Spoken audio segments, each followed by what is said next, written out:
fuqarolar bugungi navbatdagi qabulimizni boshlaymiz.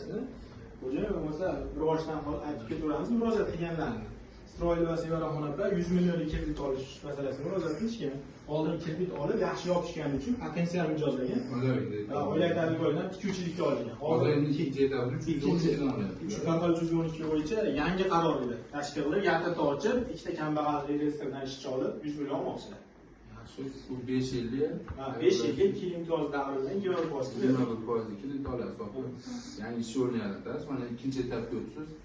Keyingi etapga o'tsangiz endi zarur topsangiz milliardli etapga o'tasiz.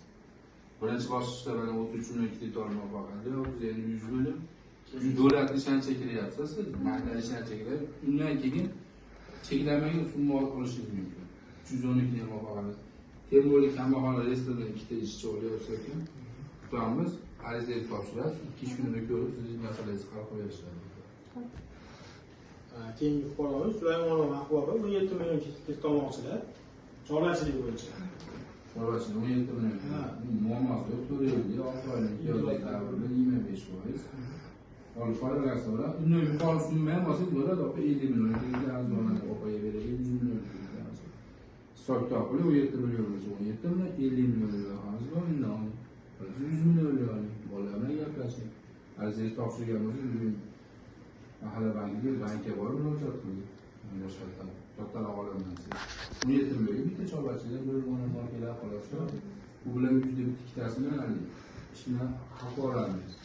50 million yo'qsiz, ikki bosh keladi. Yaxshi 25 million. Bu boshqa bo'ladi. Tushuntirdi, bitta kafil qilib bersalarning 50 million keladi. 50 million qilib beradi. 5 yilga 2 million bo'ladi. Yana olishdagi bolalarni ro'yxatga olinyapti. Davom etaveramiz.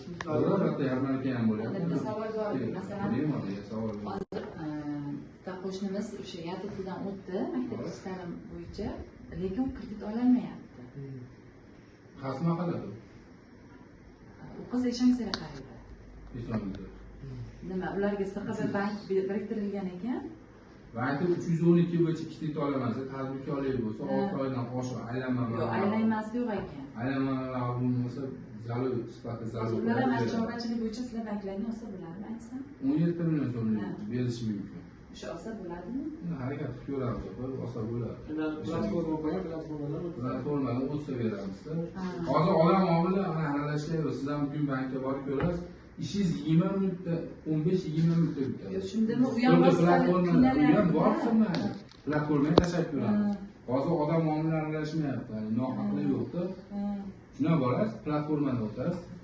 O'tsangiz, qoladigan bo'lsa, sizlar o'zingiz kompyuter javobini berasiz. Agar o'sha qarindoshimizni ham chaqirsam, o'zi nomda kredit yo'q ekan lekin, chorvachilikda. Kelani ko'rib chiqamiz. Olib, mana vopaga o'xshab yaxshi yopgan bo'lganda, sraz yaqintovchi 100 million bezgani beradi. Yo'q, olmagan ekan. Yo'q, endi demoqchiman, imtiyoz bor shunaqa oilaviydan olib yaxshi yopganlarga potensial mijoz qilib, faqat 112 bo'yicha berilyapti 100 million. Yana fuqarolar bo'lsa olib kelaverasizlar, shunaqa kredit oladi. To'g'ri, gaplashaveramiz, shu yerda. Sog' bo'linglar, rahmat. Sizga ham boshqa savol.